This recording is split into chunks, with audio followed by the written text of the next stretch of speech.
deceitful above all things and desperately wicked. I've never had a problem with that being an accurate assessment of the heart of mankind, individually and collectively. In these chapters 17 through 21, the final chapters of this book of Judges is really an expose of the heart of man, even the heart of God's people, and what they will become if they choose to do what they believe is right in their own eyes. That's the whole theme of the book. No king in Israel at that time, and every man did that which was right in his own eyes. And then you watch what happens, not just among the ungodly, but among God's people, if they fall prey to that kind of thinking. Every man did that which was right in his own eyes. Every person became their own standard. Every person living for self. And here we are firmly entrenching within the youth and within the adults of the United States of America that self is supreme. Live for self. What you think and what you want is most important. It's the preeminent thing. Make that the goal in your life. And as this thing is being spewed forth into hundreds of millions of lives, it seems with the absolute ignorance of what that inevitably produces and has produced throughout the history of mankind, and that is pure anarchy. Once people only care about themselves, and that becomes the supreme thing, then you have anarchy on your hands. You have lawlessness. You have the kind of madness that we see and that we read about and is in our midst in terms of living in this society all around us. And the interesting thing is if the religious community, and I use that as an expression for the body of Christ, those who should know better. The Son of Man didn't, come to save His life, but to give His life as a ransom for many. He didn't come to be served, but to serve and to give His life as a ransom for many. And He's our Master. He's the one who lives inside of us, desiring to live that same life through us. And when we reject that and say, we want nothing to do with that, I want to live for myself, and then when the salt loses its savor, look out. Look out. Because you begin with spiritual anarchy, which is chapter 17 of Judges. And pretty soon it just turns into general anarchy and lawlessness. And that is the survival of the fittest. The strongest get to do whatever they want to do. The most powerful get to do whatever they want to do to the weakest. And so we see today now, coming out of these think tanks that have thought themselves so brilliant for the last 40 years and trying to get people to be consumed with themselves, and they realize this is not working. And now what are they trying to develop within us? A community spirit.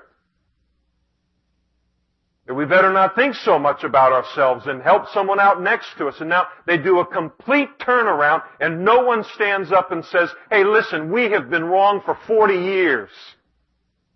We see the fruit of it all around us. As bad as that is in the secular realm, it is its greatest tragedy. The body of Christ becomes like that. And the people of God become like that. And that's where Israel is right now. Everyone doing what is right in their own eyes. Is that the standard for your life? Is that the standard for my life? Or is it really the Word of God?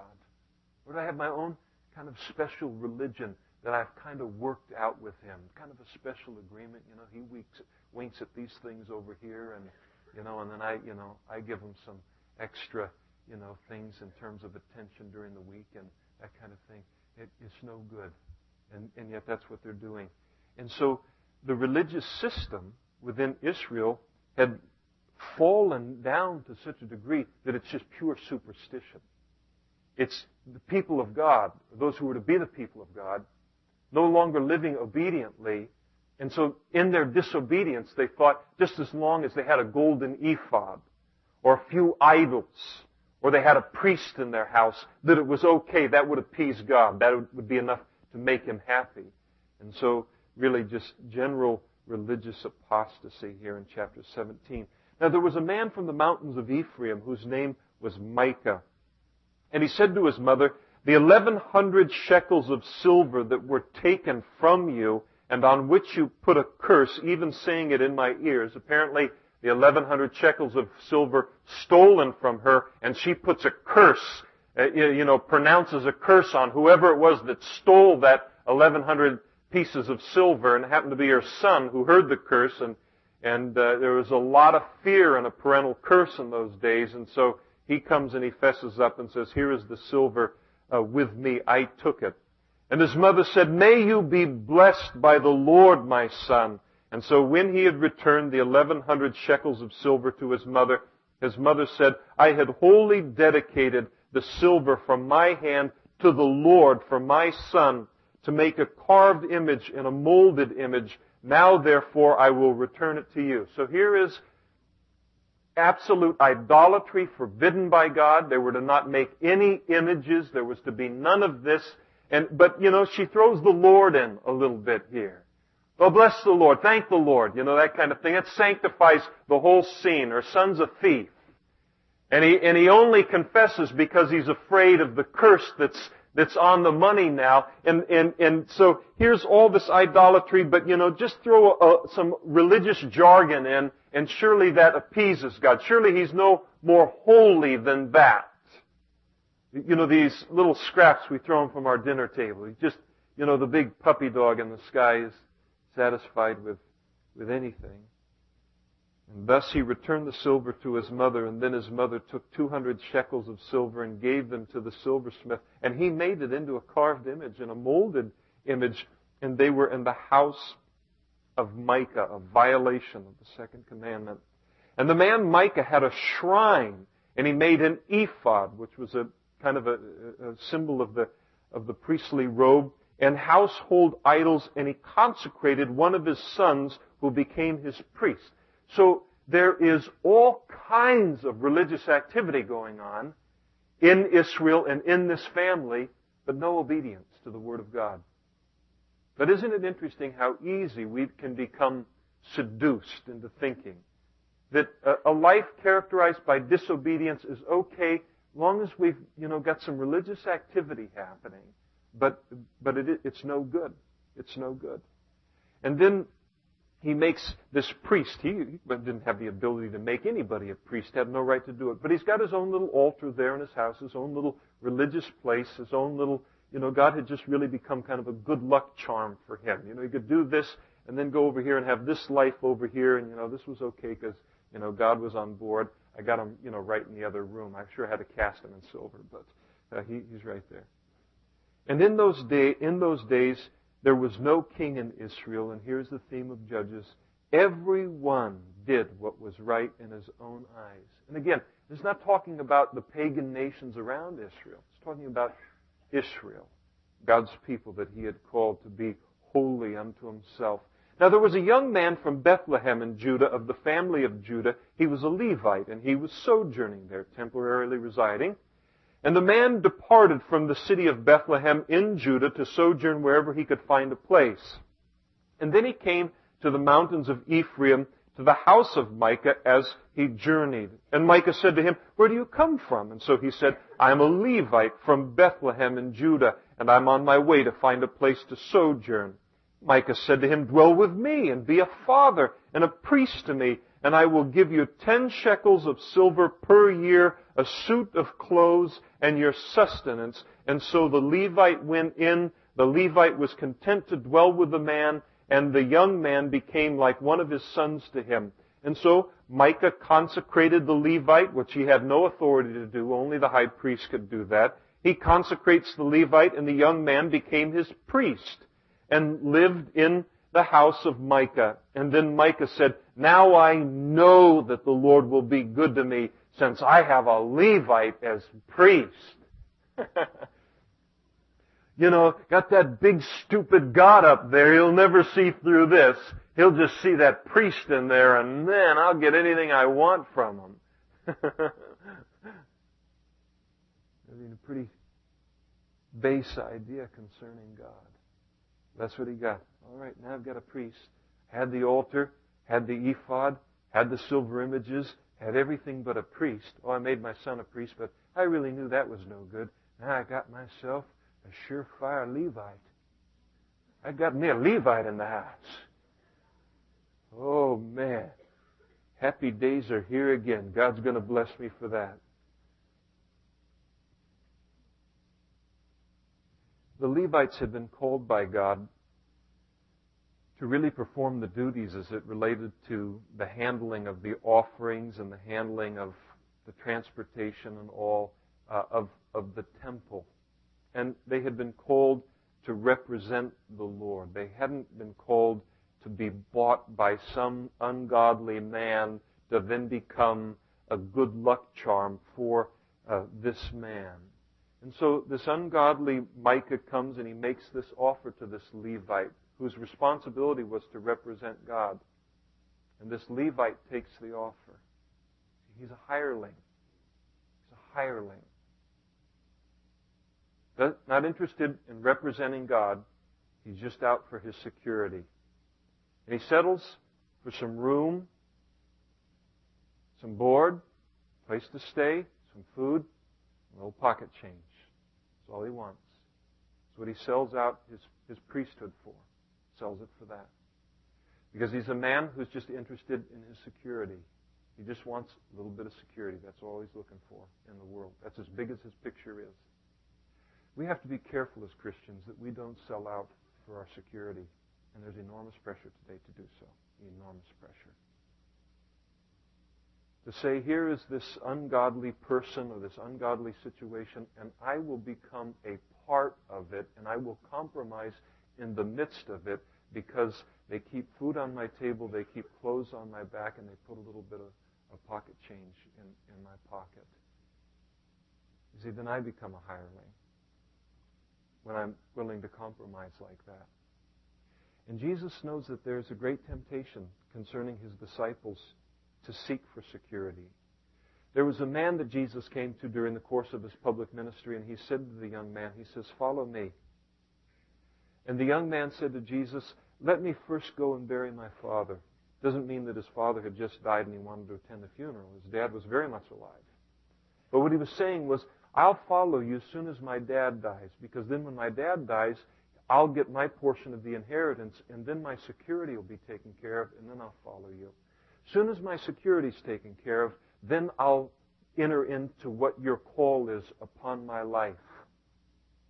And the reason that it never works is you cannot accumulate enough money on the face of this planet to be secure. How many IRAs can you have? How much stock can you have? If you are here tonight and you are a wealthy person, you understand this better than the rest of us. Where do you hide your wealth today? Where is the sure place? This stock market? Foreign stock markets. Everyone thought Japan, that's as sure as can be, until Japan's stock market just plummeted right through the floor.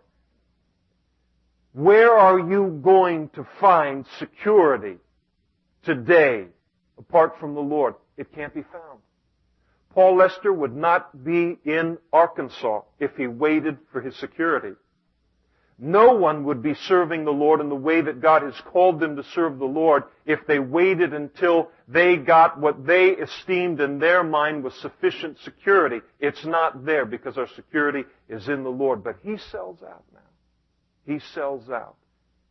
We must be very careful as Christians not to sell out for something that appears to provide security for us. And in those days, chapter 18, there was no king in Israel, and in those days the tribe of the Danites was seeking an inheritance for itself to dwell in. Now the interesting thing is the Danites had conquered their area of the promised land earlier. They had conquered their area of the promised land and had taken possession of it, but then, instead of walking by faith and living by faith, they were driven out by the enemies. And instead of engaging in a warfare against the enemy in order to take back their land, they choose to pick a fight with another group of people within the boundaries of Israel, and they just choose the easy way instead of doing what they ought to have done. And so no king, and the tribe of Israel was seeking an inheritance for itself to dwell in, for until that day their whole inheritance among the tribes of Israel had not fallen to them, because they hadn't taken it. And what they had taken had been taken from them. And so the children of Dan sent 5 men of their family from their territory, men of valor, from Zorah and Eshtaol, to spy out the land and search it. And they said to them, "Go search the land." And so they went into the mountains of Ephraim, to the house of Micah, and lodged there. And while they were in the house of Micah, they recognized the voice of the young Levite, so they probably recognized his Judean accent. And they turned to him and said to him, "Who brought you here? What are you doing in this place? What are you? A priest for hire? What are you doing in this place? What do you have here?" They said, "Thus and so Micah did for me." Man, this guy feeds me, puts a roof over my head, and look at this. I got 2 quarters to rub together. Man, did I hold out for a bundle or what? He has hired me. He even admits he's a hireling. And I've become his priest. Not God's priest, his priest. And so they said to him, "Please inquire of God that we may know whether the journey on which we will go will be prosperous." And the priest said to them, "Go in peace. May the presence of the Lord be with you on your way." And so the 5 men departed and went to Laish, and they saw the people who were there, how they dwelt safely in the manner of the Sidonians, quiet and secure. There were no rulers in the land who might put them to shame for anything. They were far from the Sidonians, and they had no ties with anyone. So here was this beautiful city, wealthy, rich in terms of the resources around it, but they were isolated, no alliances in terms of military protection. And then the spies came back, verse 8, to their brethren at Zorah and Eshtaol, and their brethren said to them, "What is your report?" And so they said, "Arise, let us go up against them, for we have seen the land, and indeed it's very good. Would you do nothing? Do not hesitate to go, that you may enter to possess the land. And when you go, you will come to a secure people and a large land, for God has given it into your hands, a place where there is no lack of anything that is on the earth." God hadn't given it to them at all. But you say these things flippantly, and you're not walking with them.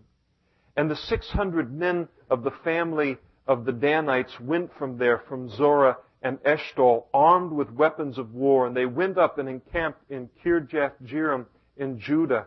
And therefore, say that 3 times, Craig. I'll tell you. Therefore they call that place Mahana Dan to this day. There it is, west of Kirjath-jearim.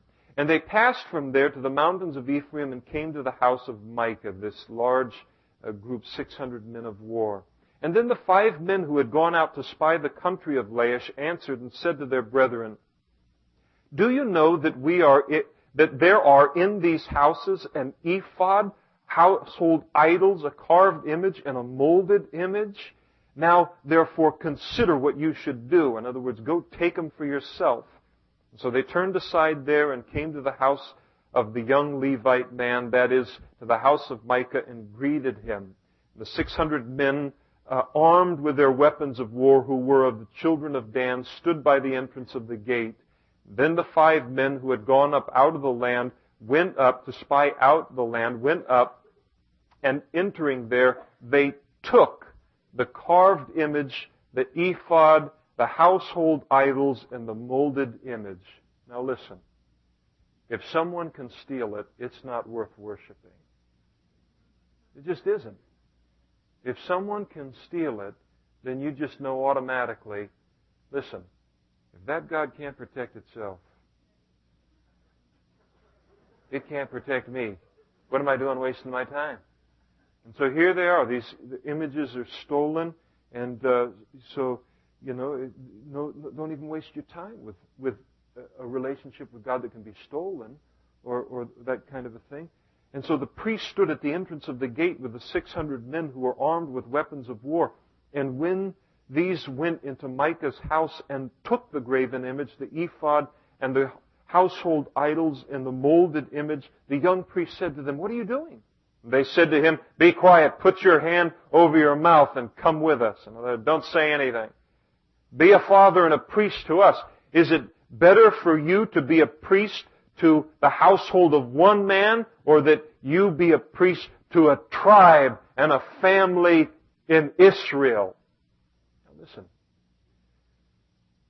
If you hire a hireling, you got to know that he's going to go when the next best offer comes.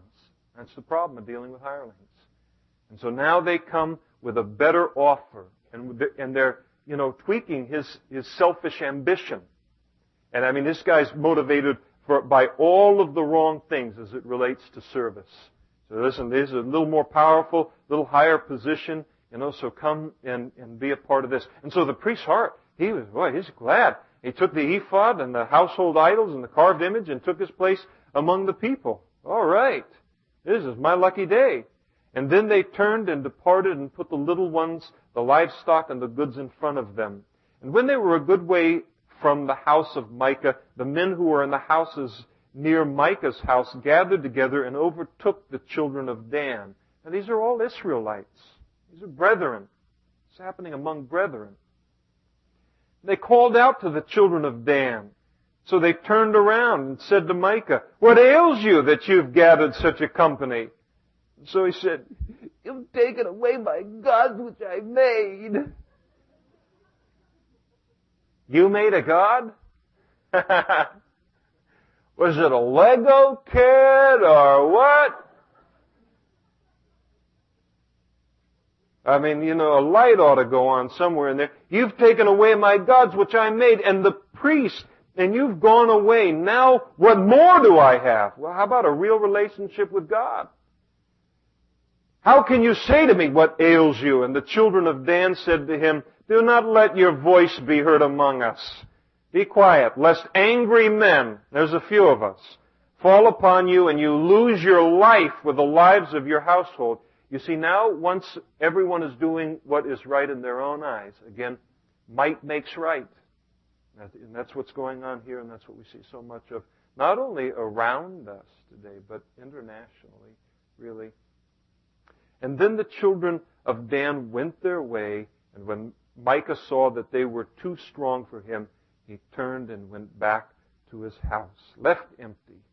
And so they took the things Micah had made and the priest who had belonged to him and went to Laish, to a people who were quiet and secure, and they struck them with the edge of the sword and burned the city with fire. There was no deliverer because it was far from Sidon, and they had no ties with anyone. It was in the valley that belongs to Beth Rehob, and so they rebuilt the city and dwelt there. And they called the name of the city Dan, after the name of Dan their father, who was born to Israel. However, the name of the city formerly was Laish. And then the children of Israel set up for themselves the carved image, and Jonathan the son of Gershom, the son of Manasseh, and his sons were priests to the tribe of Dan until the day of the captivity of the land. And so they set up for themselves Micah's carved image, which he made all the time that the house of God was in Shiloh. So just the horrible, horrible condition of God's people here.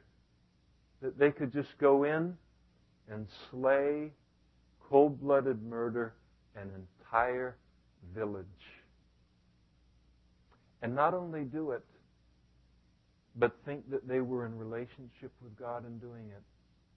Still set up the ephod, still set up the priest, still set up the whole thing. They just didn't even connect the two, so far along in their apostasy they were. Doesn't matter, whatever I do, as long as I've got a little religious activity going on, that makes everything holy. And that's their thinking. And it came to pass, chapter 19, in those days, when there was no king in Israel, that there was a certain Levite sojourning in the remote mountains of Ephraim. I don't think I'd hang out there, but he did. Sounds like the whole nation's pretty wild. And he took for himself a concubine from Bethlehem in Judah. No priest, no Levite, was ever to have a concubine. A concubine was a wife of a second degree.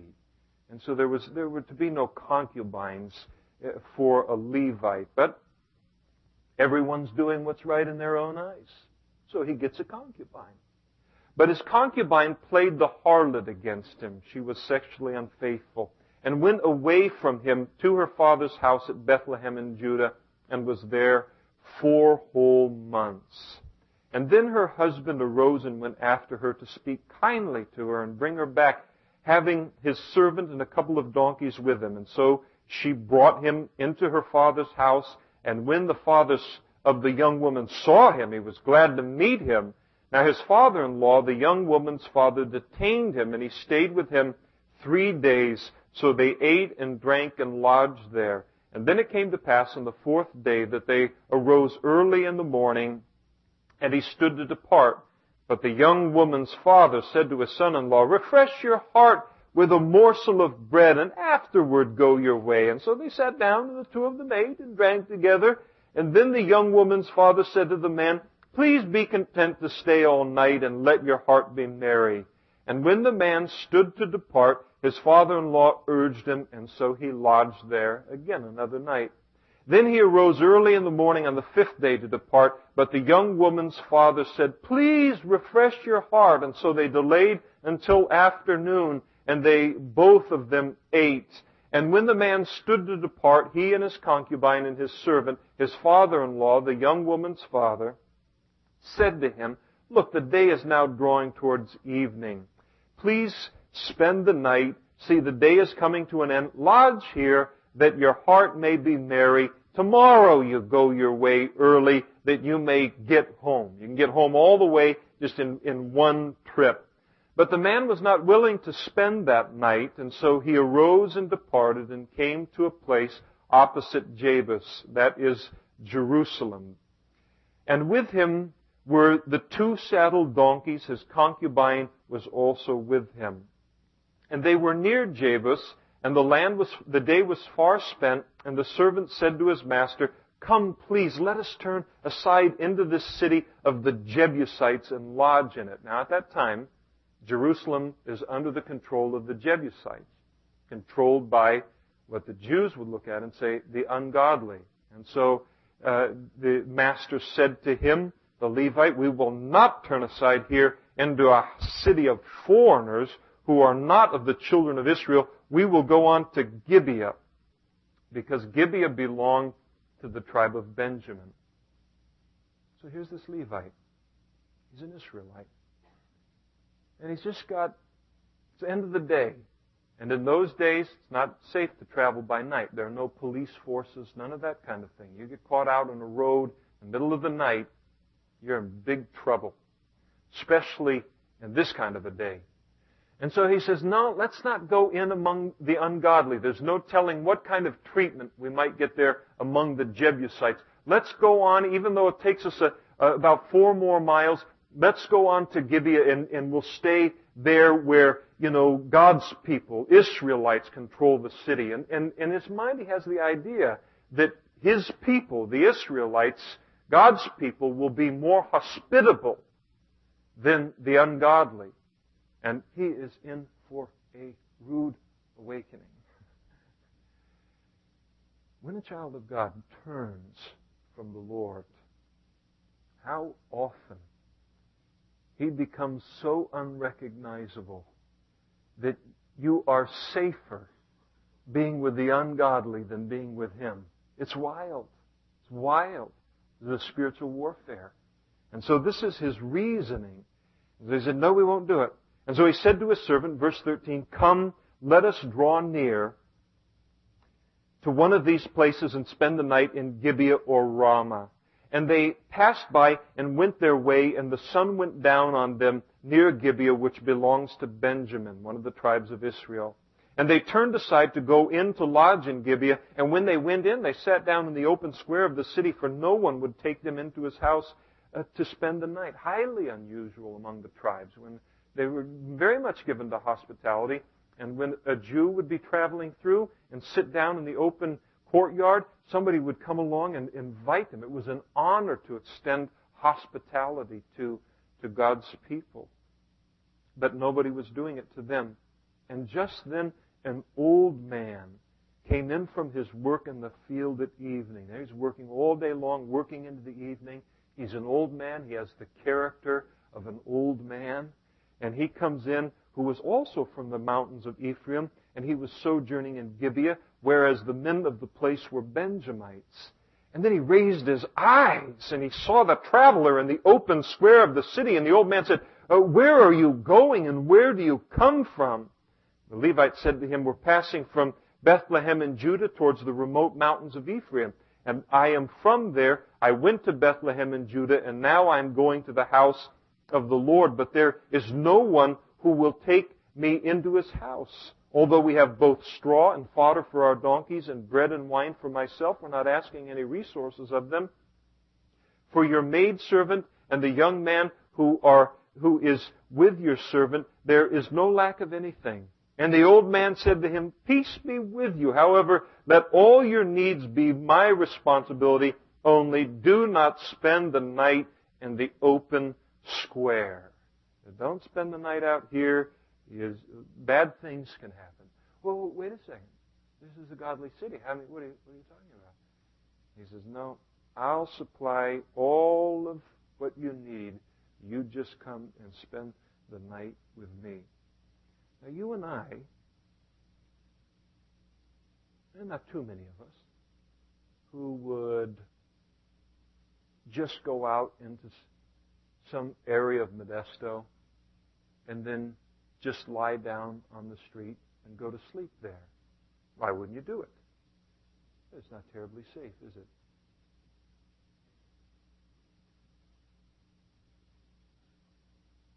It's interesting that we could ask ourselves, why isn't it safe?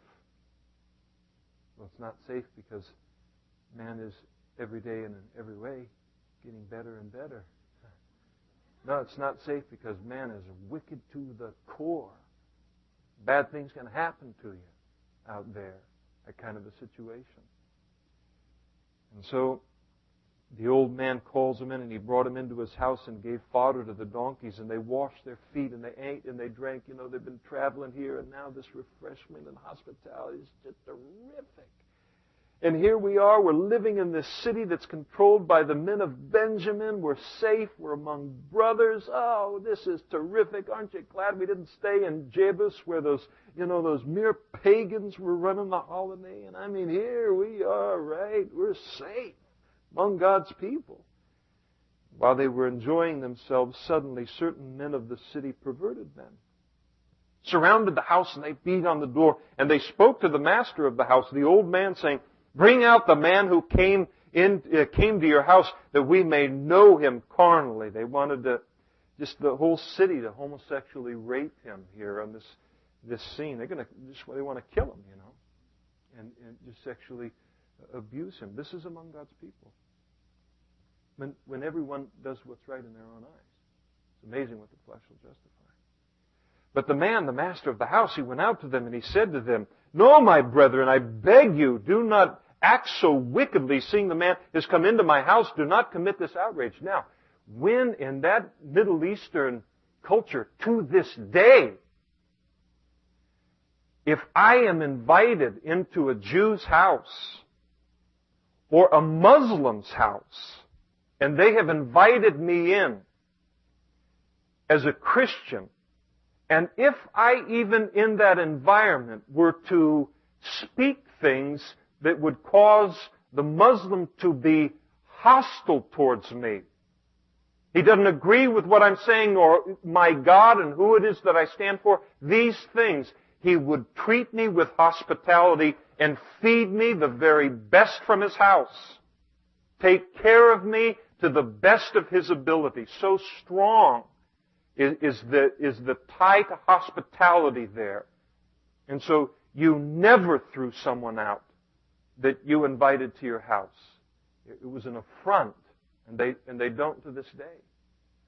And so they're wanting to pull him out, and he says, this is an outrage. And then in verse 24, he says, look, here is my virgin daughter and the man's concubine. Let me bring them out now and humble them and do with them as you please. But to this man do not do such a vile thing. Now remember, God is giving us an account. He is recording the condition of these people. He is not condoning this. They're a million miles from what He had intended His people to be. How far the Levite had fallen, how far this man from Ephraim had fallen, how far the men of Benjamin. It's all just horrible, horrible, horrible. Everyone on the scene, just absolutely terrible. But the men would not heed him. And so the man, the Levite, took his concubine in order to save his own neck and threw her out to them. And they knew her, and they abused her all night until morning. And when the day began to break, they let her go. Then the woman came as the day was dawning and fell down at the door of the man's house where her master was till it was light.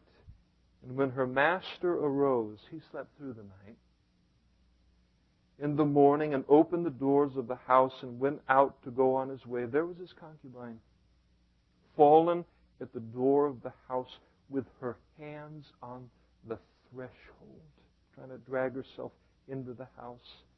And he said to her, get up, let's be going. But there was no answer, and so the man lifted her onto the donkey, and the man got up and went to his place. Such vileness. Such terrible wickedness. And when we would be tempted today to say, no, but we've become much more civilized today. Have we really?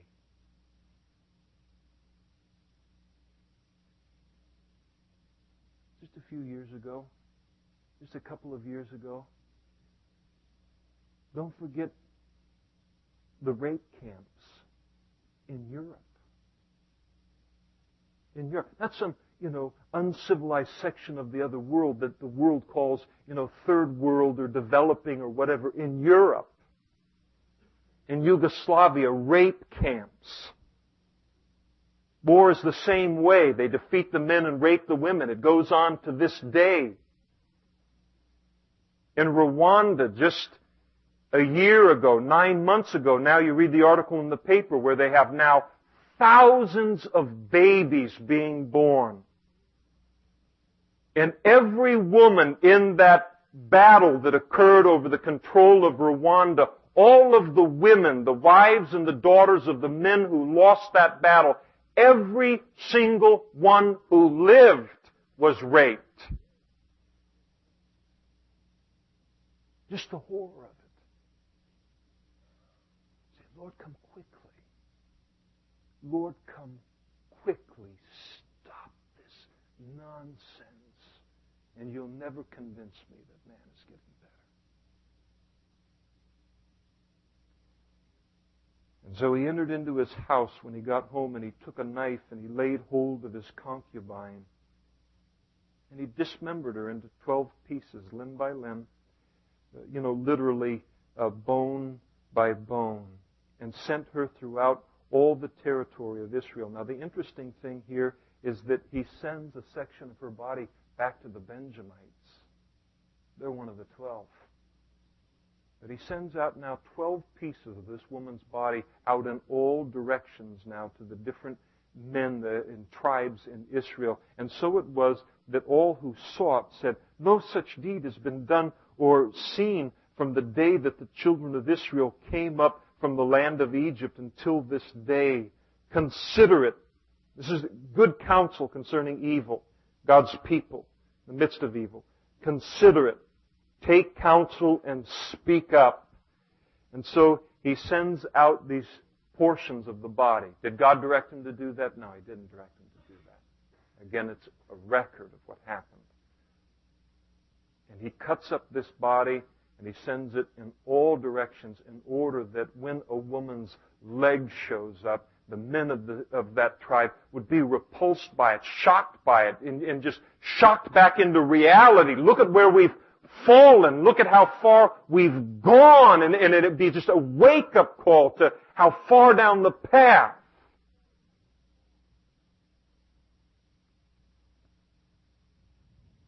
You wonder if we can be shocked anymore. You know, I have to be careful because, you know, I can watch the historical account of Jeffrey Dahmer and eat a bowl of cereal.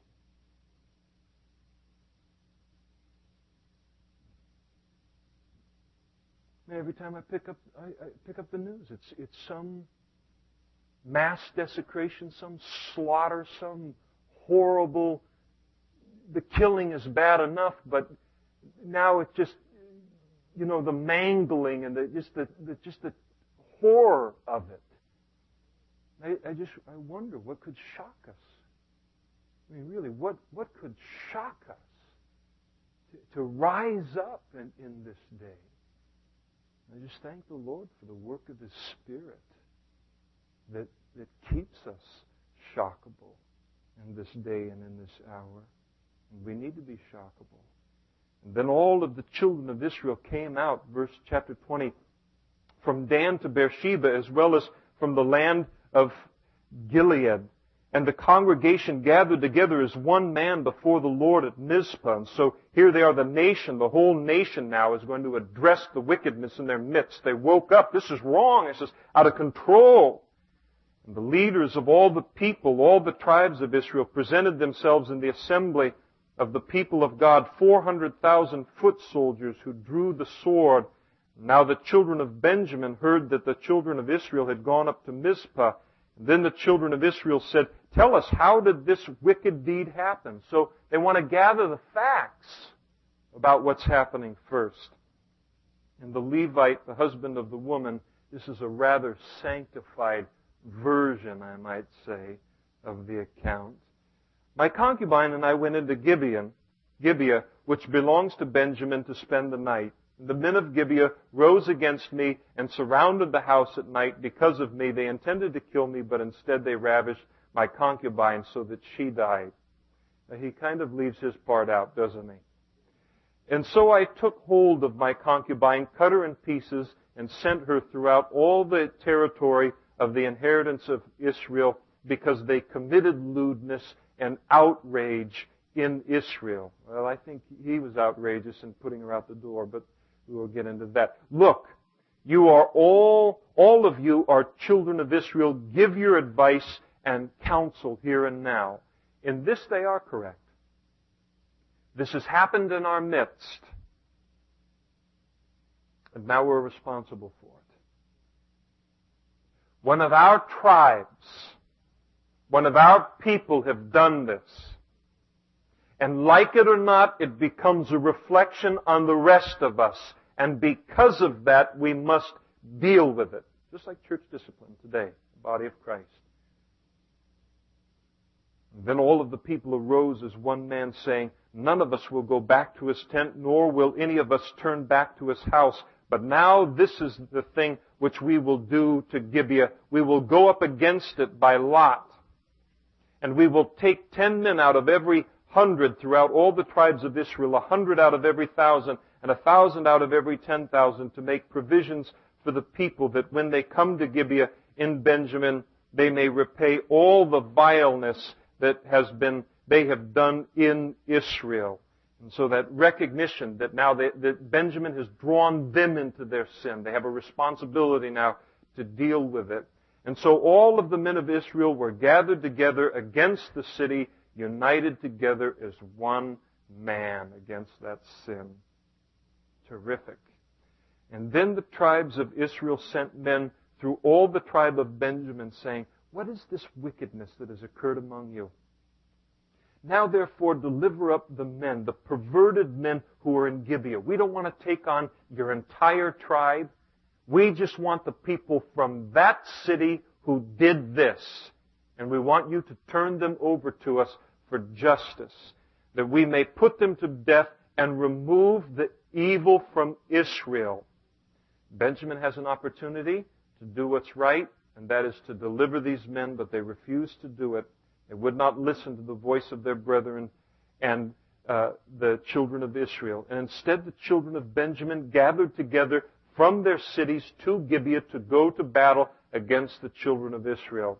And from their cities at that time, the children of Benjamin numbered 26,000 men who drew the sword, beside the inhabitants of Gibeah, who numbered 700 select men. Among all this people, there were 700 select men who were left-handed. Everyone could sling a stone at a hair's breadth and not miss. In other words, they were ambidextrous. When it says they were left-handed, it means they were trained in warfare with both their right hand and their left hand. Tremendous advantage in warfare in that day. Now Benjamin, instead of delivering these men up, which was the right thing to do, they're going to defend these men. And because they align themselves in the defense of these men, they're going to be drawn into a battle that they cannot win. And when we find ourselves being drawn into the defense of something that is wrong and we ought to have no part of, it can draw us into battles that God does never intend. And you can't win because their fight is against the Lord, and the Lord is going to win. Now, besides Benjamin, verse 17, the men of Israel numbered 400,000 men who drew the sword. All of these were men of war. And the children of Israel arose, and they went up to the house of God to seek counsel of God. And they said, which of us shall go up first to battle against the children of Benjamin? And the Lord said, Judah shall go up first. And so the children of Israel rose in the morning and encamped against Gibeah. And the men of Israel went out to battle against Benjamin, and the men of Israel put themselves in battle array to fight against them at Gibeah. And then the children of Benjamin came out of Gibeah, and on that day cut down to the ground 22,000 men of the Israelites. Ooh, that didn't go quite like they had planned. And the people, that is the men of Israel, encouraged themselves and again formed the battle line at the place where they had put themselves in array on the first day. And then the children of Israel went up and they wept before the Lord until evening and asked counsel of the Lord, saying, shall I again draw near for battle against the children of my brother Benjamin? And the Lord said, go up against him. And so the children of Israel approached the children of Benjamin on the second day, and Benjamin went out against them from Gibeah on the second day and cut down to the ground 18,000 more of the children of Israel, all those who drew the sword.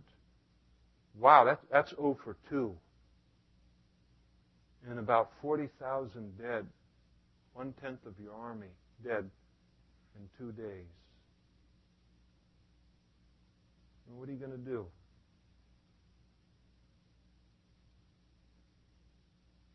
You're fighting for what's right.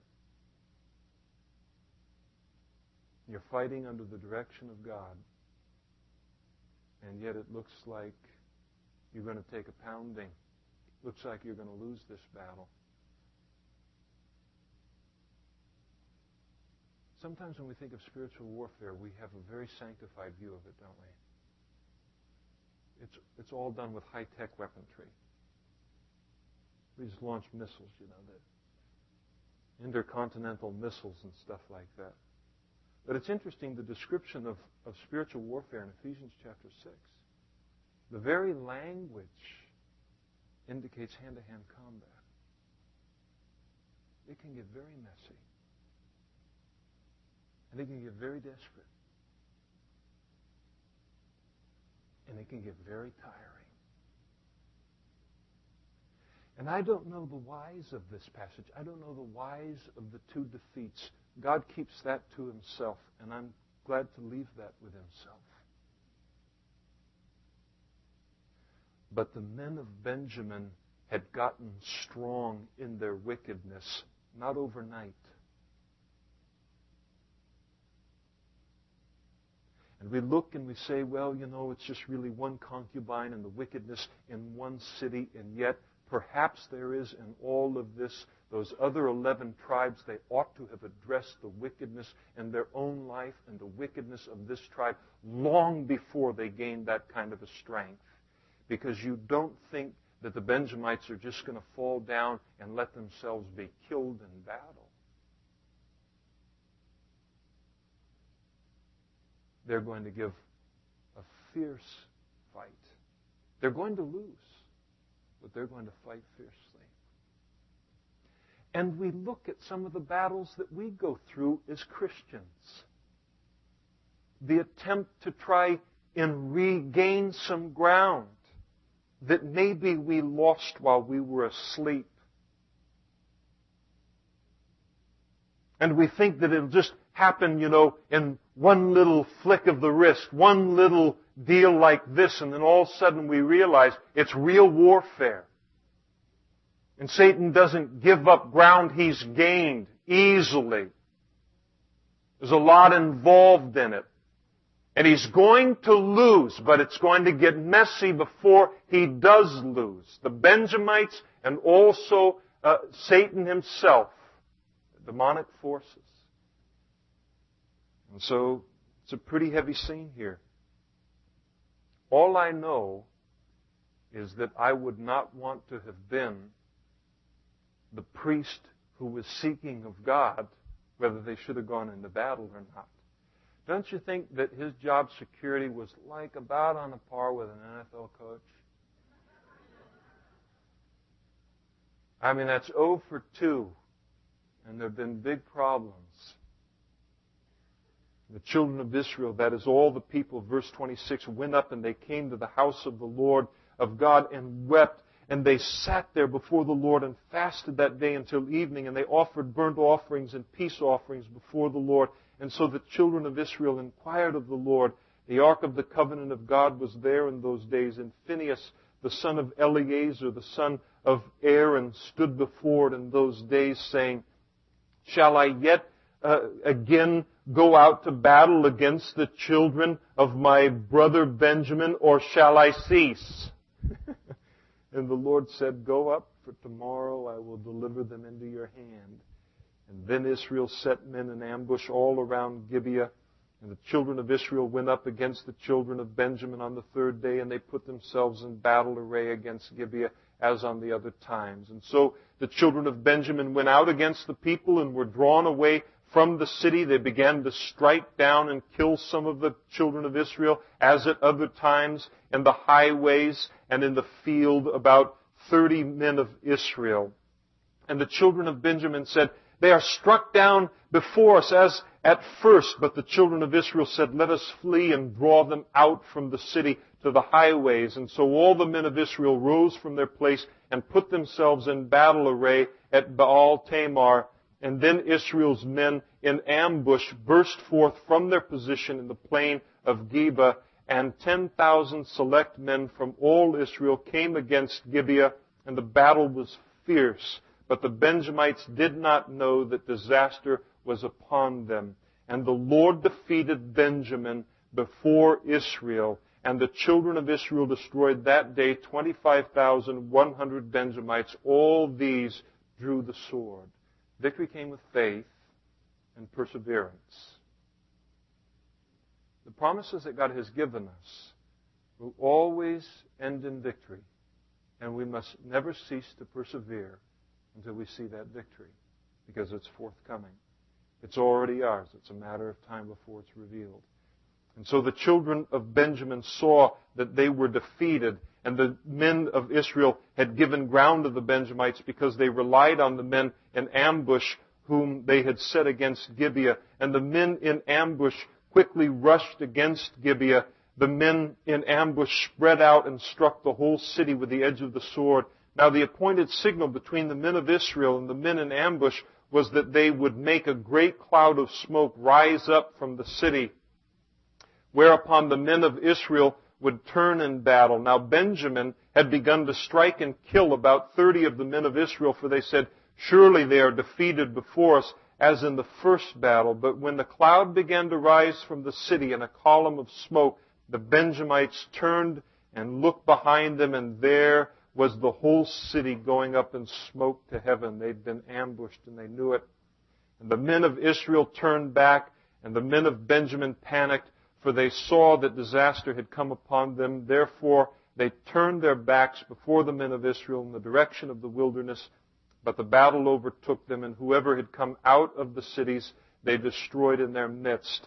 They surrounded the Benjamites and chased them and easily trampled them down as far as the front of Gibeah toward the east. And 18,000 men of Benjamin fell. All these were men of valor. And then they turned and fled toward the wilderness to the rock of Rimmon, and they cut down 5,000 of them on the highways, and then they pursued them relentlessly up to Gittim and killed 2,000 of them.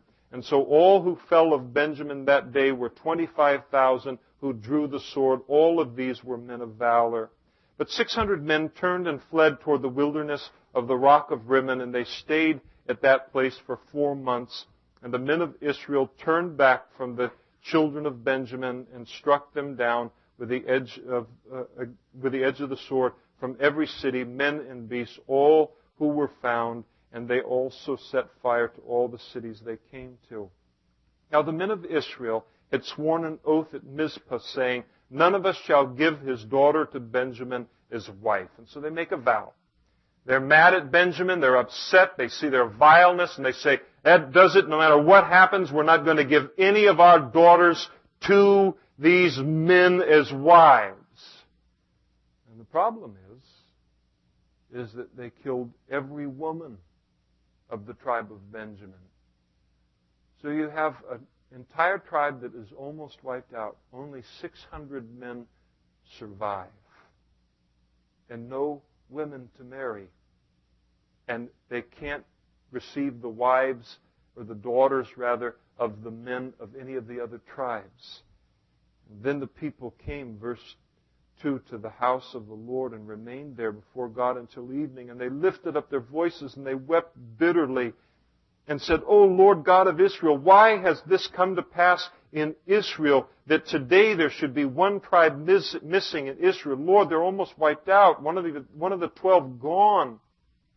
And so it was on the next morning that the people rose early and they built an altar there, and they offered burnt offerings and peace offerings. And the children of Israel said, "Who is there among all the tribes of Israel who did not come up with the assembly to the Lord?"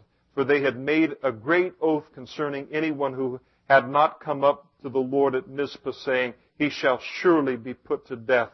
And the children of Israel grieved for Benjamin, their brother, and said, "One tribe is cut off from Israel today. What shall we do for wives for those who remain, seeing we have sworn by the Lord that we will not give them our daughters as wives?" They've made a stupid vow, and now they got to deal with it. And they said, "What one is there from the tribes of Israel who did not come up to Mizpah to the Lord?" And in fact, no one had come up to the camp from Jabesh Gilead to the assembly. And so here is Jabesh Gilead. They said, "Listen, we don't want to get into that fight, into that battle. I don't care how wicked it is." And they didn't enter into the battle. And so, in a sense, condoning the wickedness. But it does not give any excuse for what's about to happen here.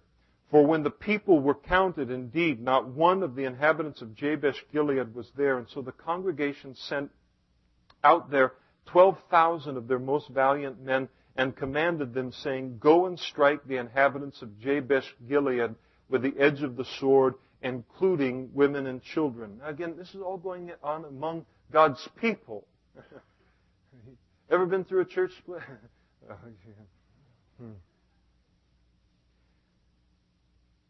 And this, verse 11, is the thing that you shall do. You shall utterly destroy every male and every woman who has known a man intimately. And so they found among the inhabitants of Jabesh Gilead 400 young virgins who had not known a man intimately, and they brought them to the camp at Shiloh, which is in the land of Canaan. Again, this is God just giving the account that He is in no way a part of this whole trip that's going on. And then the whole congregation sent word to the children of Benjamin who were at the rock of Rimmon and announced peace to them. And so Benjamin came back at that time, and they gave them the 400 women that they had stolen from this other city, whom they had saved alive, of the women of Jabesh Gilead, and yet they had not found enough for them. So there's 200 guys, without a wife in order for this repopulation of the tribe. And the people grieved for Benjamin because the Lord had made a void in the tribes of Israel. And then the elders of the congregation said, "What shall we do for wives for those who remain, since the women of Benjamin have been destroyed?" And they said, "There must be an inheritance for the survivors of Benjamin, that a tribe may not be destroyed from Israel. However, we cannot give them wives from our daughters, for the children of Israel have sworn an oath, saying, 'Cursed be the one who gives a wife to Benjamin.'" Then they said, how do we get away? We said we wouldn't give one. We said we wouldn't give our daughters. See, we said we wouldn't give. We said we wouldn't give. Is there a lawyer around? How can we get around? We said we wouldn't give. There's got to be a clause here. And so then they said, in fact, there is a yearly feast of the Lord in Shiloh, which is north of Bethel, on the east side of the highway that goes up from Bethel to Shechem and south of this place. And therefore they instructed the children of Benjamin, saying, "When this feast occurs, go lie in wait in the vineyards and watch. And just when the daughters of Shiloh come out to perform their dances, and then come out of the vineyards, choose the one you want, and every man catch a wife for himself from the daughters of Shiloh, and then go to the land of Benjamin." Sorry that the men of Benjamin weren't power brokers, and is all of the plunder of war is being divided, and so they're sacrificed here. This is very common in history. "And then it shall be, when their fathers or their brothers come to complain to us, 'Hey, wait a second, they stole 200 of our daughters here, and we said that we wouldn't give our daughters as wives to these men.' 'Oh, wait, did you say give? You didn't give them. They took them, so it's A-OK. All right. There's some logic for you. "And then it shall be, when the fathers come to complain, the brothers come, that we'll say to them, 'Be kind to them for our sakes, because we did not take a wife for any of them in the war. For it is not as though you have given the young women to them at this time.'" You didn't give them, making yourselves guilty of the oath. And so the children of Benjamin did so. They took themselves enough wives for their number from those who danced. They wanted good dancers, and whom they caught. And then they went and returned to their inheritance, and they built the cities and dwelt in them. And so the children of Israel departed from there at that time, every man to his tribe and family. They went out from there, every man to his inheritance. And then the postscript over this whole terrible era of the history of God's people and the nation of Israel. "In those days, there was no king in Israel. Everyone did what was right in their own eyes." Lord, come quickly. Come quickly. This whole thing is just indefensible for what it is that's going on, but it's a picture of what even God's people will do when they leave fellowship with Him. I've gone a couple minutes over, but let me finish with this point just for a moment. Those of you who have been coming on the Sunday nights from Genesis 1:1, you are able to understand the fullness of the tragedy of this scene because you have learned what God was willing to do for these people and what He had promised them if they had only obeyed. Look what they gave up And look what they ended up with for their rebellion against God. What He wanted to do, what He was willing to do, if they had just simply obeyed Him. And it's the case with all of our lives here tonight.